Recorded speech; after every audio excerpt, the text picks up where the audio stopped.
Good morning. It's Patrick Lee. It's time for Midweek Motivation Live. I hope everyone's doing good today. It's a beautiful day here in Amarillo, Texas, where I'm at in the downtown Tower Studios. I hope you're doing wonderful today. Drinking a little bit of coffee this morning. It's a beautiful morning. Half calf, so I'm half caffeinated for you guys today. People already tuning in. Thank you so much for coming back each and every week to watch the show.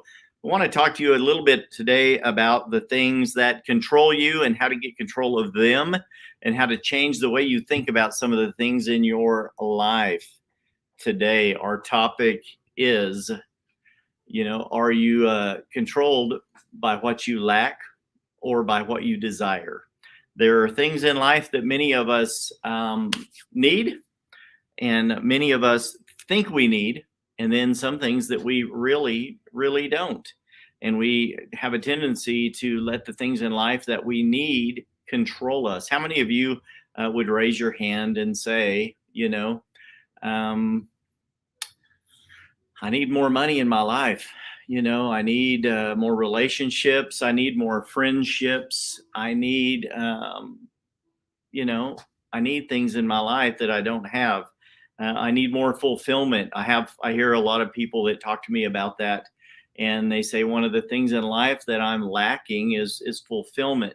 Some of them are, it's someone to love me. And I get that too.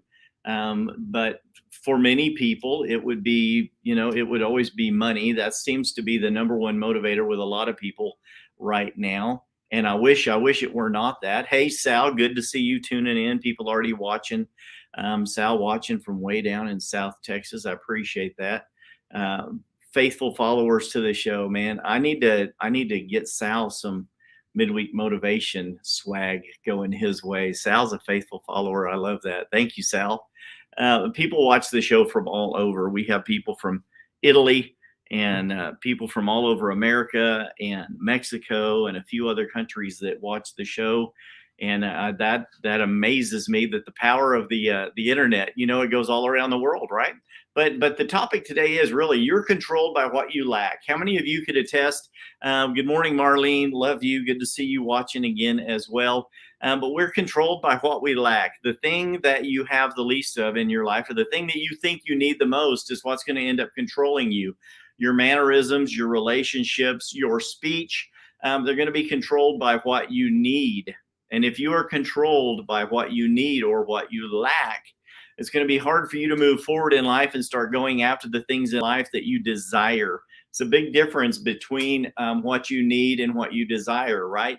If you're controlled by money, the fear that you're not going to have enough money, how many of you can attest that when you are driven by money or the lack of money, that your focus changes? Hey, Ross, good to see you as well. Always, man, watching from up in Colorado. Love you, brother. You're a good brother.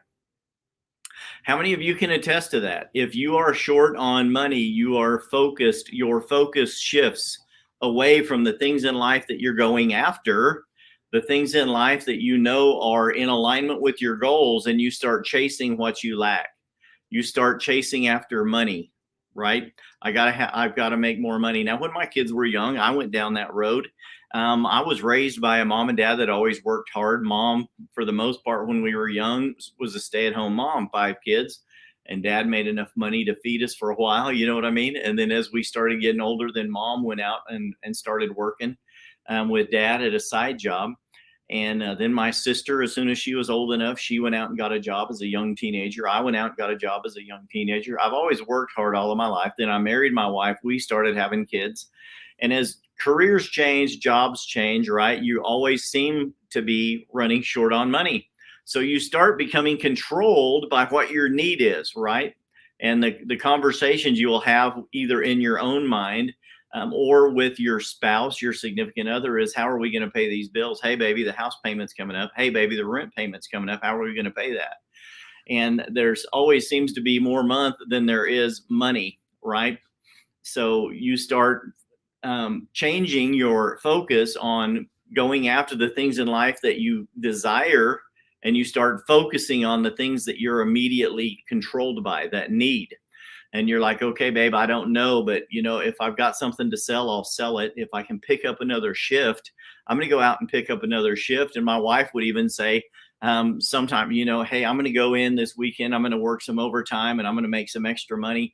And if I work real hard, then maybe we'll qualify for bonus. And then we would start thinking about, man, if I qualify for bonus, that's going to take a little of that heat off, and we start thinking that way. So we start taking our focus. Yeah, Ross says here, being short on money takes your focus away from the long term, trips you up while you try to stay afloat, making dollars for tomorrow's bills while being even less prepared for next week's expenses. Boom. I'm going to post that comment, Ross. That's a great comment, man. Thank you for posting that.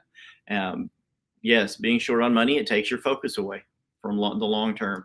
And we need to be going in life. We need to be going after the things that we desire. God gives us the desires of our heart. Maybe if you don't believe that way, but you have a goal in your mind that you're chasing after, right?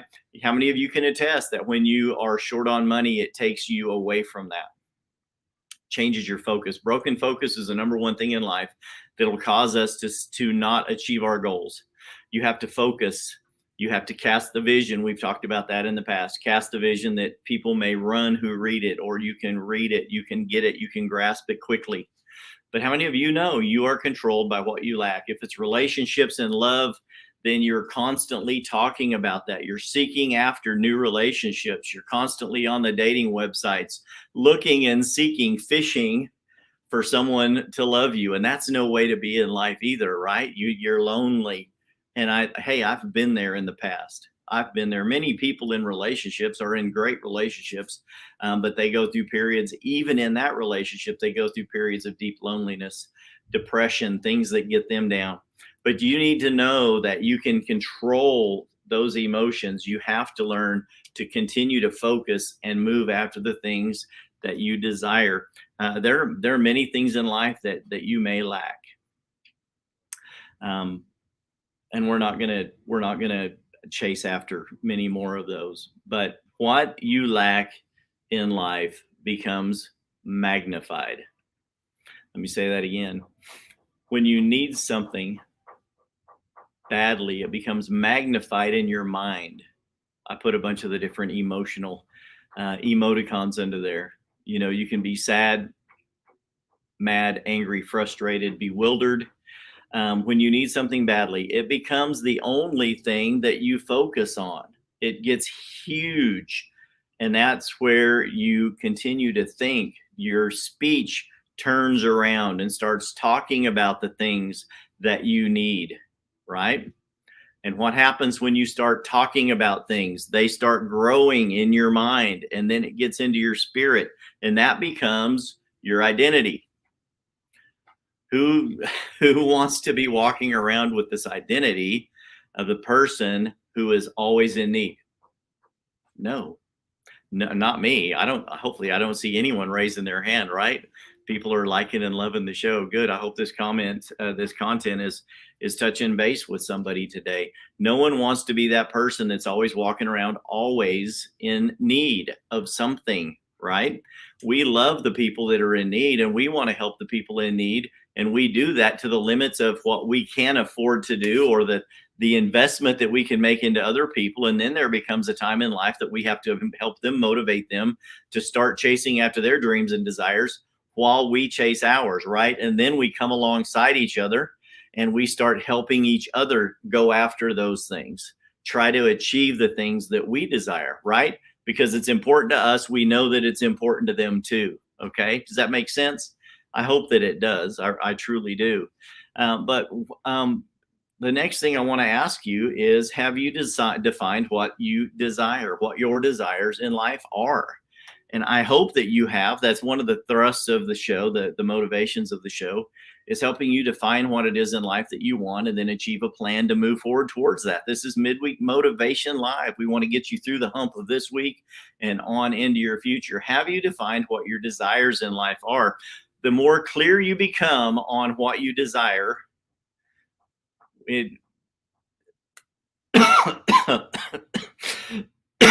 sorry, I had to cough there. I was fixing to go down 3 different roads with this comment. In my line of work, and the people that I work with in real estate, the coaching company that I'm associated with, and the people I've coached with in the past, and the people that are my mentors in life, they send out a clarity report, right? And the number one thing they try to get you to do is achieve clarity in your life. And that really is this comment: have you defined what your desires in life are? If you can define what your desires in life are, you can set a goal and a plan to move towards those. But if you haven't defined what they are, you have no focus. It's going to be so much easier to go after the things that your mind has magnified, the areas that you have shortcomings in your life, right? So if we can define what your desires in life are, and you can start changing your mindset and have a clear focus on those things, does it not make sense that you will start chasing after those things? Because those will become magnified in your life. Successful relationships, happiness, peace, love, and joy, financial success, being able to pay the bills and have money left over every month, being able to start setting money aside, start working on your legacy for your children and your children's children. So in the future, as they grow up, they can remember and get, wisdom from you and the leadership from you that, hey, Uncle Pat, Grandpa Pat, whoever, Patrick went after the things that he desired in life and he was able to achieve them. And if he can do it, I can too. If it was Uncle Terry or Uncle Ross or Granddad Sal or Marlene, when you go after the things in your life, you achieve those, you're setting a legacy example for your children and your children's children. That's what I want in life. I hope that you do too. So if you can learn to define what the desires in life are, those will become clearly in focus. You get clarity in that in your life, and then it's easier for you to chase after those things in life. And it may be great relationships. It may be financial success. It may be college degrees or home ownership, business development. All of these things are worthy goals. And if you can achieve those and then in turn around and help someone else to achieve those too, that's legacy, man. And it takes clarity, focus to define what that is, to start developing your plan to go after that. Whose fault is it that you don't have the things in life? When you start placing blame on other people and say, man, I don't have enough money because so-and-so, they did me wrong. How many people say that all the time? So-and-so did me wrong, and that's why I am the way I am. Isn't that crap? Isn't that really just crap? Whose fault is it that you don't have the things in life that you desire? So-and-so did me wrong. My boss did me wrong. My partner did me wrong. My leader did me wrong. My coach coached me wrong. My parents didn't set a good example for me. So therefore, I don't know how to do anything. So I'm an utter failure. That's just crap, man. Whose fault is it that you don't have the things that you desire in life? Your own, my own. It's my fault. Right? One of the steps towards moving forward to the things you desire in life is taking extreme ownership for the things in life that you have failed at, right? We've said anything in life that you can learn from, you won't be able to define as a failure. But many of you are still walking around going, well, I failed at this. I failed at this. My boss was a failure. My parents were failures. So therefore, I'm going to be a failure for the rest of my life. No, you don't have to be a failure. Everything in life happens for you, not to you. And you can learn from each and everything in life that you go through. So if there are things happening in your life that aren't favorable, that maybe are happening because of where your broken focus is, you're focused on the negative things in life, that's your own fault, man. You have got to change your thinking. You have got to change what you allow into your spirit to come into you. Because when you change that, it changes how you walk, man. You must take extreme ownership of where you are before you can plot a strategy ahead, forward, towards your goals and desires. If you know there are areas in life where you are lacking, better check yourself before you wreck yourself. I have to do it each and every day. Trust me, each and every day, I have to take this mental checkup. This thing in here, this most expensive area of real estate between your ears. You've got to check that out every day. Take extreme ownership. You know what ownership is? It's like, yeah, that was on me.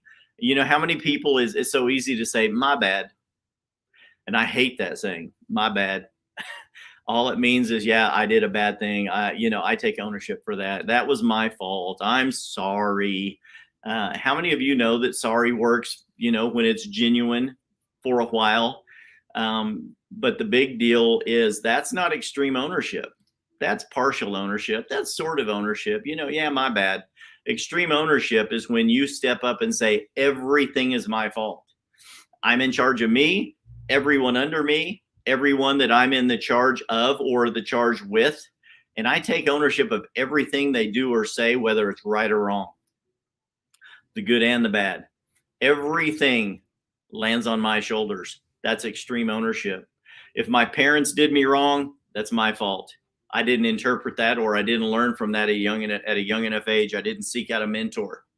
Yes, Peter says, break that cycle and you're a winner. Boom. That's I need a dropping bombs sound effect on here. I've got a couple of sound effects. Some I can play and some I can't. But that's a good one. Clap, double clap there. Break the cycle and you become a winner. You have to take extreme ownership of where you are before you can plot a strategy forward. And when you do, when you take that ownership, you start getting clarity of where you failed. And then when you learn from that failure, you turn that into a win, right? Extreme ownership of where you are before you can plot a strategy forward. Man, I've been listening to a lot of people talking about that, and it really hits home to me. Every time I get a new book, and I read Extreme Ownership, the Navy SEAL book here a while back, incredible book. I recommend it highly. Jocko Willink and Leaf, another fellow, wrote Extreme Ownership.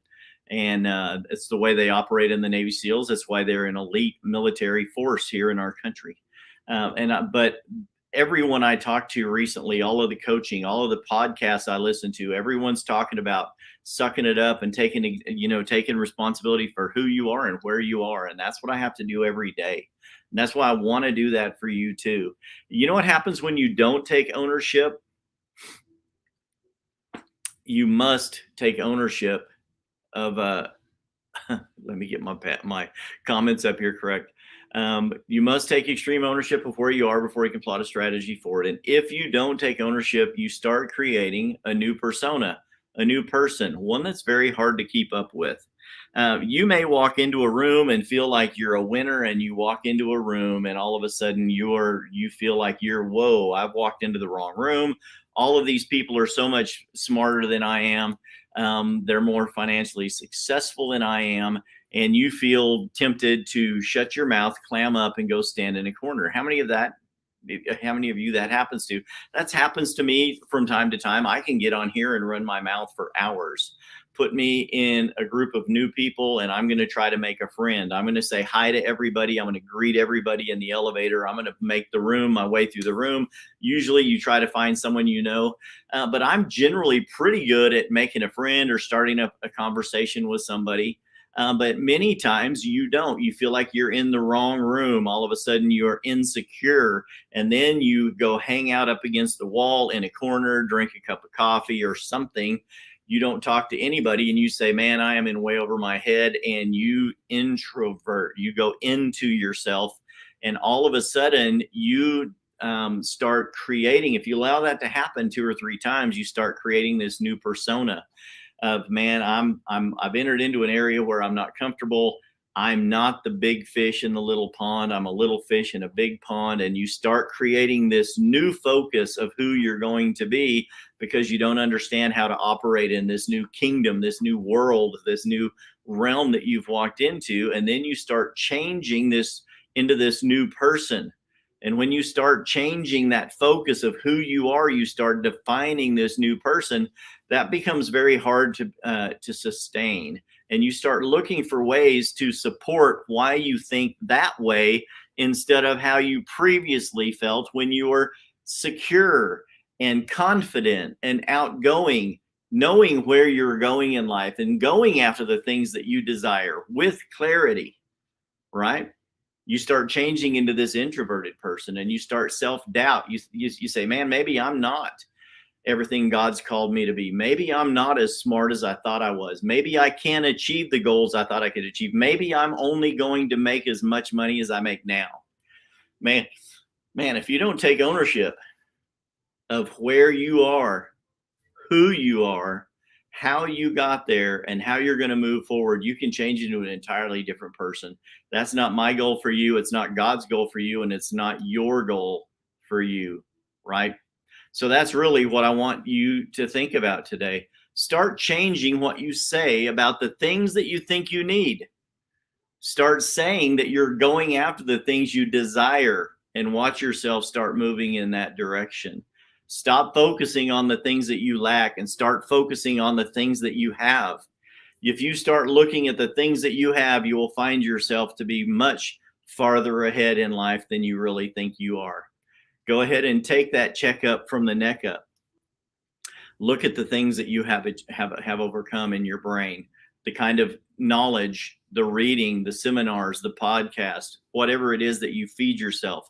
Start thinking about all of those things in life, the small wins that you have achieved, and remind yourself that you are on the road towards the things in life that you desire, and start forgetting about the things in life that you feel like you need. Because if you take the focus off of the need, what's going to happen? It's going to shrink. It's going to stop being so magnified. It's going to start getting smaller. One of the good things about having binoculars, and I've shared this in the past, when you look through binoculars one way, everything expands, right? Everything gets bigger. But when you look at them the other way, everything gets smaller. So when you start thinking about those things that you feel like you lack in life, why don't you just change the way you look at them? Turn that around and start looking at them in the opposite direction and say, I'm not going to focus on the areas in life that I may lack. What I'm going to do is focus on the things in life that I do have and start magnifying those. Start magnifying my dreams, my goals, the things in life that I desire. And as you do that and focus on that, they magnify in your life, and that becomes your direction. You get bigger, you get larger than life, and you end up moving on down the road towards those goals. Man, bonus tip for the day. If you live with an abundance mindset, you will live an abundant life, because as a man thinks, so is he. Guys, I appreciate you coming back each and every week. I love it that you come and watch the show. This is Midweek Motivation Live with Patrick Lee. It's live broadcast every week here on Facebook and on YouTube. If you're watching this on YouTube, be sure and click the subscribe button and the bell to get notifications. You can also turn on notifications here on Facebook. If you know anyone looking to buy, sell, or invest in real estate, click on the link in the comments below this video to my digital business card created by Nick Krim and Michael K at Content Cardz. That is actually clicking across the ticker now on the bottom of the screen, www.patricklee.work. I'd love for you to jump into my calendar, set an appointment with me to talk about real estate or about achieving your life goals. I'd love to sit down and coach with you a little bit about that as well. Maybe we can change some of the broken focuses in your life. Click on the link in the comments below the video, schedule an appointment in my calendar. I'd love to get on there and chat with you a little bit about what's going on in your life and see if there's a way I can help you. Hey, Nick, miss you too, brother. I'm doing super well. I love you, and I hear good things about you up in Washington State. Super proud of you, man. You're a good guy. Nick Burris, one of my best friends. He's a good one, man. Anyway, man, thanks for coming back and watching the show each and every week. I appreciate it. Until next week, man, I will see you then. Bye-bye.